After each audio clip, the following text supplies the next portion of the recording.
Hi అండి. నిన్న కొంచెం బిజీగా ఉండడం వల్ల నిన్న నేను వీడియో చేయలేకపోయాను. అయినా కానీ ఇన్‌స్టాగ్రామ్‌లో రీల్ అయితే పోస్ట్ చేశాను. తర్వాత మన యూట్యూబ్ ఛానల్‌లో ఆల్రెడీ కమ్యూనిటీ ట్యాబ్‌లో పోస్ట్ చేశాను.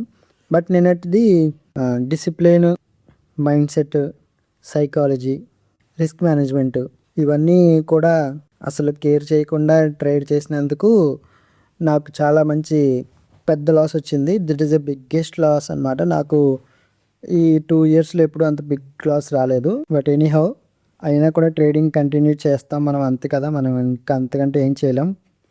మన చేత సొంతంగా మార్కెట్ వచ్చి బై చేయమని చెప్పలేదు. మన చేతులతో బై చేయమని చేయించలేదు కదా! మనమే చేసాం.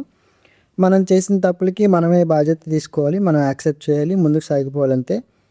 ఒక్కొక్కసారి అలాంటి పెద్ద పెద్ద మిస్టేక్స్ అవుతూ ఉంటాయి. బట్ ట్రేడింగ్‌లో 5 అవుట్‌కమ్స్ ఉంటాయండి. ఆ 5 అవుట్‌కమ్స్‌లో ఫస్ట్‌ది స్మాల్ లాస్, సెకండ్‌ది స్మాల్ ప్రాఫిట్, థర్డ్‌ది బ్రేక్ ఈవెన్, ఫోర్త్‌ది బిగ్ లాస్, ఫిఫ్త్‌ది బిగ్ ప్రాఫిట్.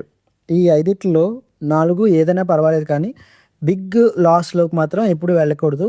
అలా వెళ్ళిపోతే ఆ క్యాపిటల్‌ని మళ్ళీ రికవర్ చేసుకోవడం కోసం చాలా టైం పడతది. కాబట్టి small loss, small profit, break even, big profit ఈ 4గిట్లో ఏదో ఒక దాంట్లో ఉండడానికి ట్రై చేయాలి. కాబట్టి అది నిన్నటిది ఒక మంచి లెసన్ నాకు. సో, ఈరోజైతే నేను 2 ట్రేడ్లు తీసుకోవడం జరిగింది. ఆ 2 ట్రేడ్స్ ఎక్కడెక్కడ తీసుకున్నానంటే ఫస్ట్‌ది స్టాప్ లాస్ హిట్ అయింది కానీ సెకండ్‌ది ప్రాఫిట్ ఇచ్చేసింది.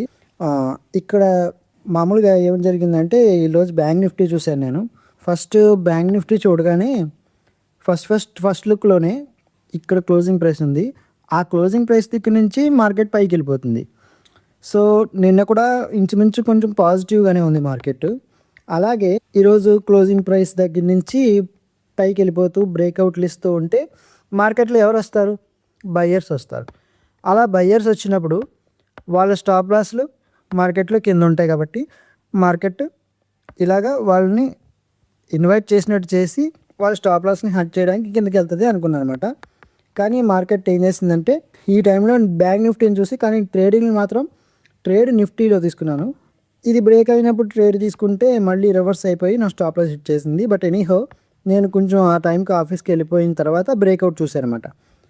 బ్రేక్అవుట్ చూసిన తర్వాత వెంటనే ఎంగల్ఫింగ్ రెడ్ క్యాండిల్ వచ్చింది కదా! అంటే గ్రీన్ క్యాండిల్‌కి ఈక్వల్‌గా రెడ్ క్యాండిల్ ఎప్పుడైతే వచ్చిందో నేను మళ్ళీ పుట్ తీసుకున్నాను.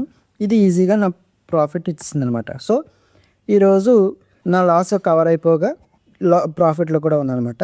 సో, ఈ మూవ్ అయితే నేను క్యాప్చర్ చేయడం జరిగింది.